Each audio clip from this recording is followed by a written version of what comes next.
27 मार्च 2020 को वनवेब ने दिवालियापन की अर्जी दी। कुछ महीने बाद यूके सरकार और भारतीय एंटरप्राइज नाम के एक भारतीय समूह ने वनवेब को $50 करोड़ में जमानत दिलवाई। इस खैरात ने वनवेब में अतिरिक्त निवेश आकर्षित किया, जो कि संभवतः कंपनी को कुछ और वर्षों तक जीवित रखेगा। लेकिन स्पेसएक्स, अमेजॉन, एप्पल और यहाँ तक कि फेसबुक जैसे दिग्गजों के साथ अंतरिक्ष में प्रतिस्पर्धा के साथ वनवेब भी कोशिश क्यों कर रहा है? इससे पहले कि हम वीडियो में शामिल हो, यह स्पष्ट कर दें कि हम में से कोई भी वनवेब को विफल होते नहीं देखना चाहता। बाजार में प्रतिस्पर्धा और कई विकल्प हमेशा उपभोक्ता के लिए अच्छी बात है। हालांकि कहा जा रहा है कि सैटेलाइट इंटरनेट कारोबार में वनवेब की संभावनाएं सबसे अच्छी नहीं है।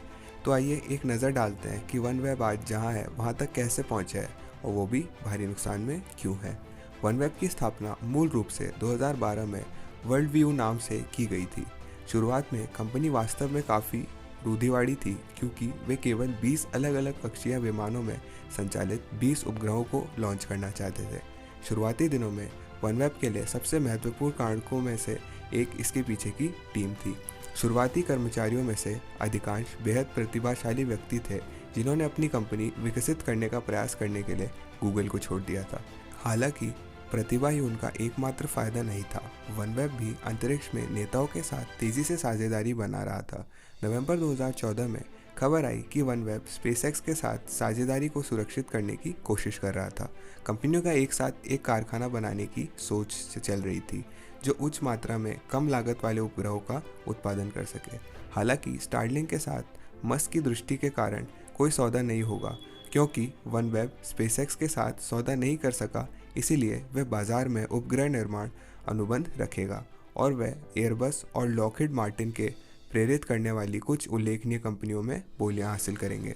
जून 2015 में वनवेब ने घोषणा करी कि वो एयरबस के साथ जाने वाले थे। इस बीच वनवेब वर्जिन ग्रुप और क्वालकॉम सहित कुछ उल्लेखनीय निवेशकों को भी शामिल करेगा।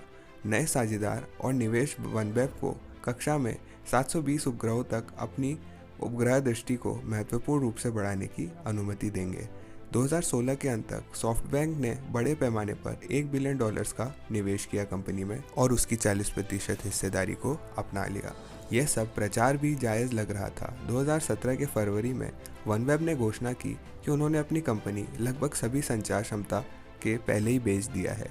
इसलिए वनवेब ने 1972 के अन्य उपग्रहों को जोड़ने की योजना बनाई। इस बिंदु पर हालांकि सब कुछ सिर्फ योजना थी। वनवेब ने अभी तक एक भी उपग्रह लॉन्च नहीं किया था। हालांकि यह 2019 के फरवरी में बदल जाने वाला था, जब वनवेब ने सोयूज रॉकेट पर 6 परीक्षण उपग्रह लॉन्च किए। हालांकि इस परीक्षण लॉन्च के बाद वनवेब ने 2020 के फरवरी में होने वाले अपने अगले लॉन्च के साथ पूरे एक साल के लिए कोई भी रॉकेट लॉन्च नहीं किया। उन्होंने घोषणा की वो आगे बढ़ेंगे और 2020 के मार्च में एक और लॉन्च करेंगे। लेकिन जैसा कि हमने शुरुआत में ही चर्चा की थी, ये बात तब की है जब वो दिवालियेपन के लिए फाइल करेंगे। महामारी से निवेशकों की दुनिया में बड़े पैमाने पर अनिश्चितता की शुरुआत की और वनवेब के निवेशक अधिक पैसा डालने के लिए अनुत्सुक थे। वनवेब ने दिवालियेपन से बचने के लिए अपने कर्मचारियों को संख्या 531 से घटाकर 74 करने की पूरी कोशिश की। हालांकि ये निश्चित रूप से पर्याप्त नहीं था। सौभाग्य से वनवेब के लिए उन्हें एक खैरात मिली और महामारी के बारे में अनिश्चितता कम होने के कारण उनके शुरुआती निवेशक अतिरिक्त धन डालने लगे। इस फंडिंग ने उन्हें कुछ और परीक्षणों को पूरा करने की अनुमति दी, जिससे उनकी कुल परिचालन उपग्रह संख्या 176 हो गई। वनवेब का अनुमान है कि उनके पास अपने पूरे 648 जीन एक उपग्रह बेड़े को लॉन्च करने के लिए लगभग पर्याप्त धन है। अभी उनके पास लगभग $300 मिलियन की कमी है, लेकिन उन्हें नहीं लगता कि इस पैसे को बढ़ाने की कोई समस्या होगी। तो यह मूल रूप से आज वनवेब की स्थिति है। दिवालियेपन के बाद से उन्होंने एक महत्वपूर्ण सुधार किया है और ऐसा लग रहा है कि अगले कुछ वर्षों में उनके उपग्रहों का पहला सेट पूरी तरह से चालू हो जाएगा। वह अच्छा हिस्सा है। दुर्भाग्य से बुरे हिस्से भी हैं, जिनमें पहला लीवरेज की कमी है। सैटेलाइट इंटरनेट व्यवसाय में मुख्य प्रतियोगिता निश्चित रूप से स्पेसएक्स और ब्लू ओरिजिन में है और इन दोनों का भारी लाभ है। स्पेसएक्स के लिए उनके उत्तोलन का प्रमुख बिंदु ऊर्ध्वाधर एकीकरण है। वे अपने स्वयं के उपग्रह बनाते हैं, वे अपने स्वयं के रॉकेट बनाते हैं और वे अपने स्वयं के रॉकेट लॉन्च भी करते हैं। रास्ते में हर एक कदम पूरी तरह से स्पेसएक्स द्वारा नियंत्रित किया जाता है। जो बिचौलियों को काटने के रूप में लागत को काफ़ी कम करता है। दूसरी ओर वनवेब के साथ वे हर चीज़ में एक ऐसी बिचौलिए हैं। वे अपने स्वयं के उपग्रह नहीं बनाते हैं, वे अपने स्वयं के रॉकेट नहीं बनाते हैं और वे अपने स्वयं के प्रशिक्षण को संचालन नहीं करते हैं। वे अपने लिए यह सब पूरा करने के लिए अन्य कंपनियों या देशों पर भरोसा करते हैं, जिससे निश्चित रूप से बहुत अधिक खर्चा होता है। ऊर्ध्वाधर एकरणीय एक ऐसी कमी वनवेब के लिए स्टारलिंक के मूल्य निर्धारण के खिलाफ प्रतिस्पर्धा करना मूल रूप से असंभव बना देगी। एक और बात पर विचार करना है कि वनवेब के पास एक विशाल प्रशंसक आशार या मिशन नहीं है जिससे दुनिया भर में लाखों लोग प्रतिध्वनित होते हैं। स्पेसएक्स मंगल ग्रह और उपनिवेश करने की कोशिश कर रहा है और मुझे यकीन है कि उपग्रह इंटरनेट बाजार का एक महत्वपूर्ण हिस्सा स्पेसएक्स को अपने मिशन का समर्थन करने के लिए प्रतिस्पर्धा में चुनेगा।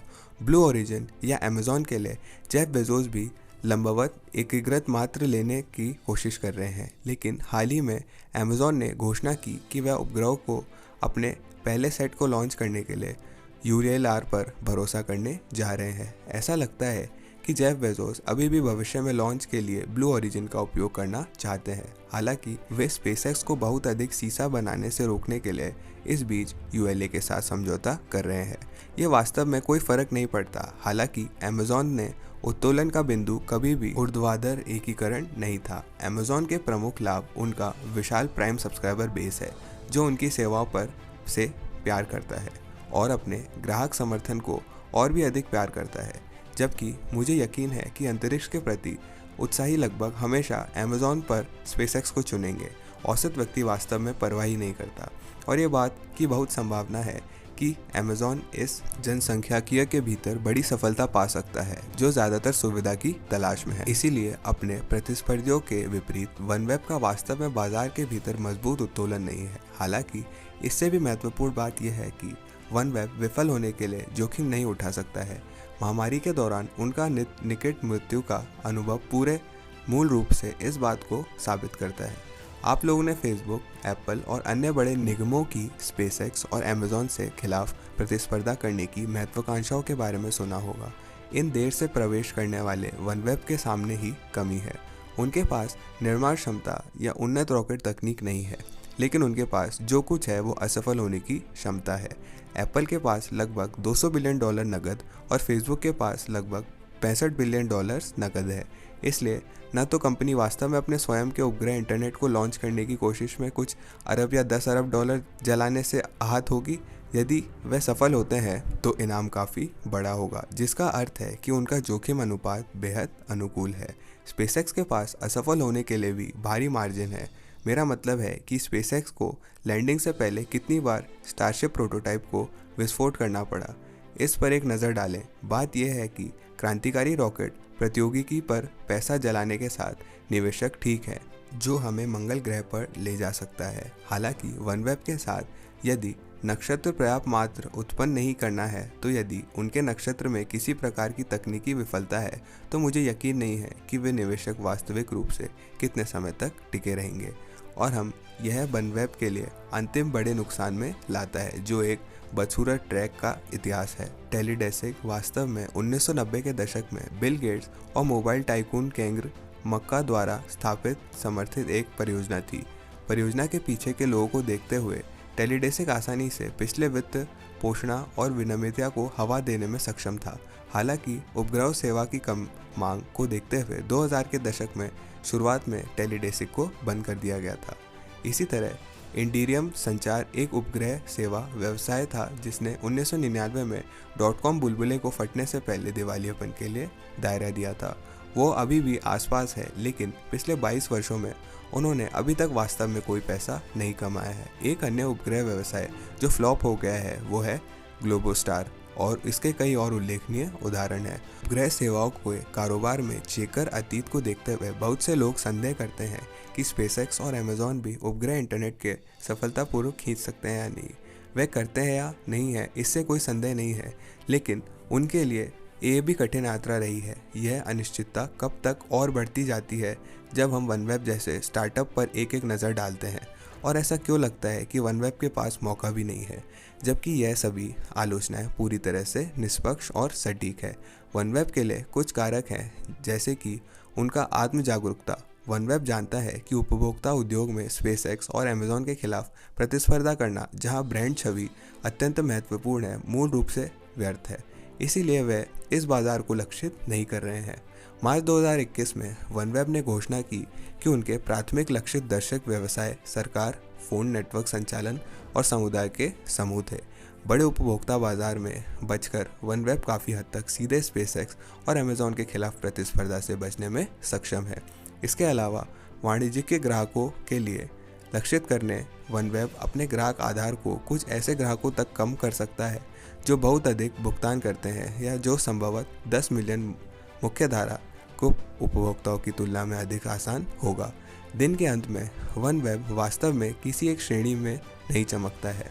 उसके पास लंबत एकीकरण या चलती मिशन या दसियों अरबों के जलाने के लिए पैसे नहीं है। सैटेलाइट व्यवसायों के विफल होने का इतिहास भी उनके लिए बहुत अच्छा नहीं है। उम्मीद है आला वाणिज्यिक ग्राहकों पर ध्यान केंद्रित करके, जिनमें से बड़े खिलाड़ी दिलचस्पी नहीं रखते हैं, वनवेब का कुछ सफलता मिलेगी। लेकिन हमें अभी इंतज़ार करना होगा और देखना होगा। क्या आप लोगों को लगता है कि वनवेब के पास मौका है? इसे नीचे कमेंट करें। अगर आपको उम्मीद है कि वनवेब सफल होगा तो एक लाइक भी छोड़ दें। और निश्चित रूप से भविष्य के वीडियो के विचार और सुझाव देने के लिए हमारे डिस्कॉर्ड समूह को ज्वाइन कीजिएगा और साथ ही साथ हमारे चैनल को सब्सक्राइब कीजिएगा इसी तरह की और वीडियोस के लॉजिकली आंसर्स के लिए। मैं था चिरंजीव, आप देख रहे थे लॉजिकली आंसर्ड हिंदी। मैं मिलता हूँ आपसे अगली वीडियो में।